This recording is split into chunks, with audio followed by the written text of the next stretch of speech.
Good morning, fellow travelers. It is day 4, and as I was having breakfast in the main dining room this morning, they were just pulling into St. Thomas. And I've not been to this port before, so I'm pretty excited about that. Now, I'm doing what looks like a pretty unusual shore excursion. They call it B.O.S.S. I'm not sure what that stands for. I'll have to look it up.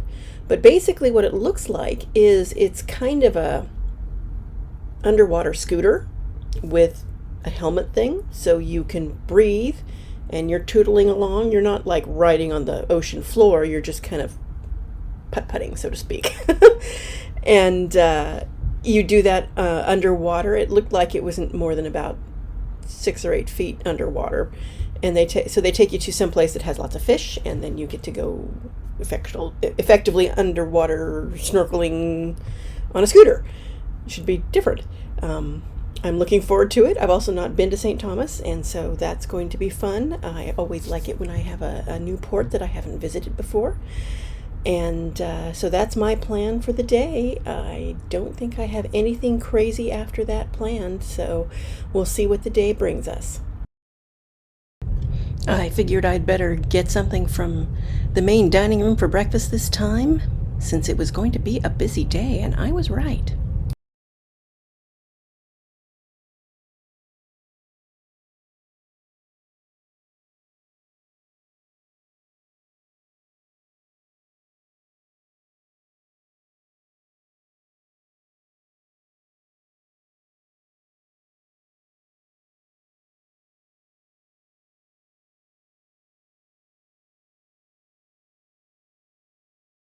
St. Thomas is a tender port, so we just stepped off the ship. They were still putting up their pavilions and such when I got off, and I did not get off early enough to shop, but I was able to do that after, and I'll show a little bit of that as well. Once our group had gathered, the shore excursion people just basically walked us out of the port and walked down the pier and to our boat. It was not far at all. It wasn't a far walk. And this is our little boat, 2 tiers. And you can see those are the scooters there on the ends, and this is our captain. Once everybody was on board, we took off across the harbor for our fairly short ride. I think it was about 20 minutes at most. And it's pretty choppy, so if you do have problems with motion sickness, you will want to prepare for that, because you're going to encounter the choppy waters potentially not only going out but coming back from where we actually do the excursion in the cove. With this segment of the video, you can kind of see how bouncy it is, and it's like that the entire way, so just keep that in mind. This is the cove, and this is one side of the boat. It was really very beautiful. This is the side that has the best snorkeling, and that's the direction I went in when I snorkeled. This is the other side of the boat, and this is the way we headed off on the scooters. Thank you. And for you? Thank you. All right, guys. First things first, thanks for joining us. We do appreciate it. I think it's important to note today for you folks. I talked to a couple fellows upstairs, but a boat this size, this boat can't leave unless it has 15 people on it. Your cruise ship paid me for 15 seats. We're a beautiful Buck Island. This is Shipwreck Cove because there is a shipwreck right in the middle of the cove. These vests, you have to have it on if you're in the water today. Now, as far as the scooter goes, if you look at your wristband, we had 2 groups of 2 orange wristbands. Yes, you're going to be the first ones in the scooter today. Now, when these guys are in the scooter, the blue wristbanded guys, you got about a half hour to snorkel. I'll blow a whistle, I'll yell blue, you come back for your turn on the scooter. When you guys are done in the scooter, you could snorkel. When these guys are done in the scooter, they'll still have time to snorkel. We have all kinds of time out there. There's a little tiny group of 7 people. This is nothing, it's a cakewalk. Everybody good with the snorkeling? And you know when you're going to do the scooter. Cool.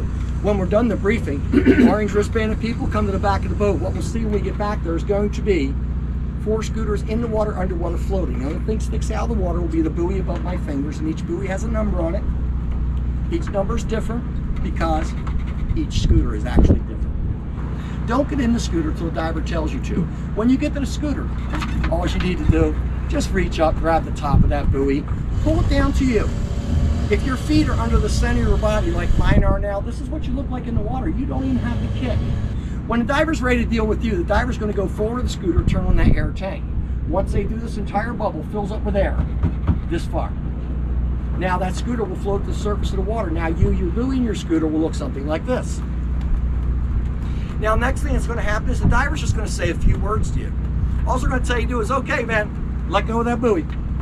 Reach out with your hands, palms up, and grab the underside of the helmet. So now you're going to look something like this. Now the scooter's full of air to here. It's floating. You're holding on to it. You're floating. All things are good. Next thing I'm going to tell you to do is, okay, take a deep breath. Hold your breath. Kick your feet behind you. Come up into the scooter head first, and then sit. Next thing you want to do is take your feet, put them forward on the pedestals. Once you've given the diver the okay sign, the diver's now going to give you a third hand sign, which is a thumbs down. Thumbs down just means we're going down. At that point in time, the diver's going to come behind the scooter. They're now going to disconnect this buoy.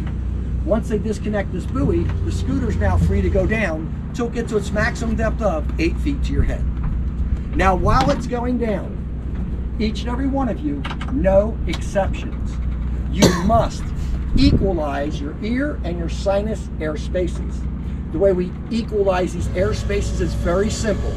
All you need to do is pinch your nose shut, then try to exhale against your pinched nostrils or blow your nose. Worst case scenario today. Several tries on your part, ton of patience on the diver's part. If you can't equalize your ears to get to a depth of 8 feet, it's not really a big deal. Because the diver, they can actually bring the scooter back up to the surface. They can then reattach the buoy so it cannot sink below a foot or so. Where you generally, you don't have to equalize. They'll just move in front of the bubble and do this. This hand sign just means stay in the scooter. You'll drive yours on the surface. You'll see everything everyone else will, just from a different angle, and you'll be just as safe. Once they get you down to 8 feet, now they show you how to steer and power. Steering, it's simple. They'll have you place your hands on the steering bar, and they'll show you it steers back and forth, much like a bicycle. And it does steer extremely easy. Once they showed you how to steer it, now they'll show you how to power it. The right-hand side of the steering bar is a green button, sticks out this far. I made it green in color because green means go. Yeah, it's your go button. They're going to show you when you hold it down, it runs. When you let go, it stops. So they have you hold hands. Just let me get the group down. Now the fun begins. One diver, Tiffany's going to move out in front of you. She's going to wave her hand. She's saying, hey, hey, hey, look at me. You guys, let go. Come with me. They're going to take you on a beautiful tour. They're going to take you straight up the center of the cove. They're going to go around that sailboat, over top the shipwreck. Then eventually they're going to work their way to a very specific spot out here we call our picture site. The fish down here, just so you understand, they're on the payroll. There's a lot of them. They're not going to hurt you, but we feed the fish in the morning. So there's going to be a lot of them come by for a snack. By the time they're done taking your photos, 23, 24 minutes will now have gone by. You'll swear you're only in the sucker for 5 minutes because you're going to be having a blast. Again, they'll tell you, separate your hands. Now they want you to chase them to the back of the boat. When they get you to the back of the boat, the diver will magically make the scooter rise in the water, reattach the buoy to the top so it can't sink below a foot or so. Now they're going to give you your final hand sign, which is, get out of my scooter. Get out of my scooter. It's a scoop or a shovel motion in front of the bubble. And getting out is simple. You take a deep breath. Hold your breath. Slide your butt off the seat. Push any bit of the scooter you like. You'll pop out behind to the surface, and then you just work your way back to the boat. For those of you that wear prescription glasses, you can wear prescription glasses in the scooter. Why did you want more fish? Oh, whoa, look at that.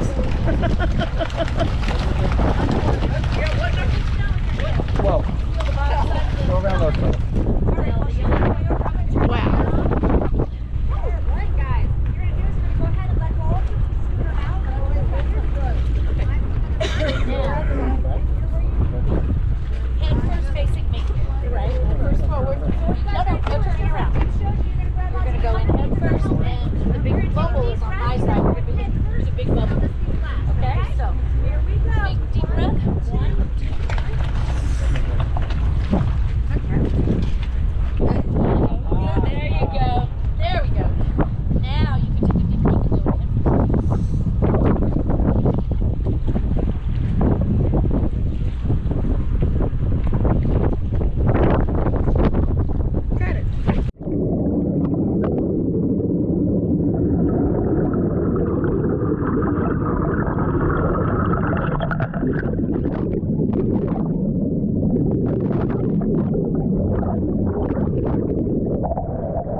And there's also a shipwreck down there. They told us the story about it. It was interesting. So apparently, some time ago, I think they said it was like the 70s, this ship arrived in port and there was no one on it. And it was abandoned, and nobody really knew the story and tried to figure out, who the owner was and everything. And then after some time of not being able to find anyone to claim it, they eventually decided, well, we're going to sink it and let it, be a shipwreck for people to come and make it a dive area and stuff like that. So that's what they did. And then as time has gone on and hurricanes have come by, it has broken up into multiple pieces and sort of spread. Because apparently in 2017 they had a couple of really big hurricanes, and that really caused a lot of damage too.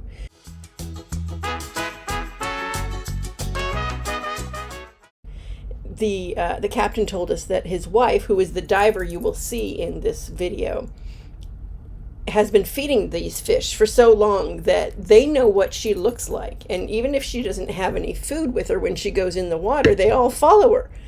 She did have food with her this time, but boy, were they following her. You'll see that she's basically in a cloud of fish the entire time. It's pretty funny.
Here you can see exactly how far away we were from the ship, and you sort of get a sense of scale of how small the boat is next to our grand lady.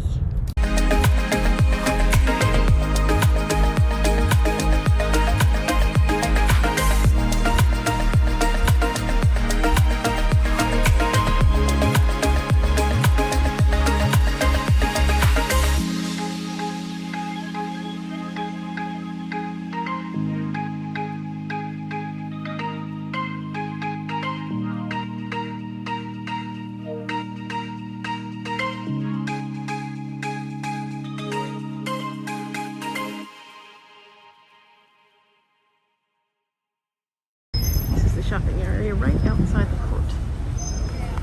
And there's pretty much shopping all over the place, it says. Oh, and a big Christmas tree, just in case you need one. And it is November. But, you know, there's the ship. So it's really close. Shopping really works up a thirst. Gotta stop at a bar. Lunch in the buffet was tasty as usual. Came back, had dinner in the Amalfi dining room. Apparently I had my reservation in the Capri dining room, but I misread it and went to the wrong dining room, and they said, well, you know, you can just stay here. So I did.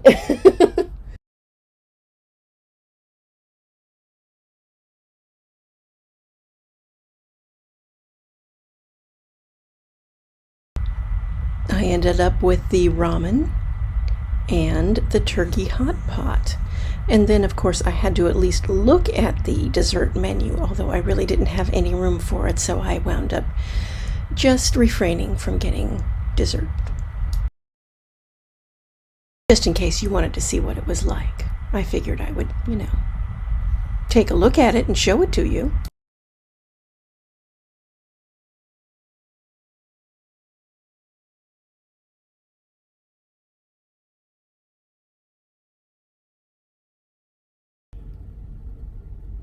Hello, fellow travelers. It is the end of day 4, St. Thomas, and it's been a good day. I'm quite happy with it. So, the B.O.S.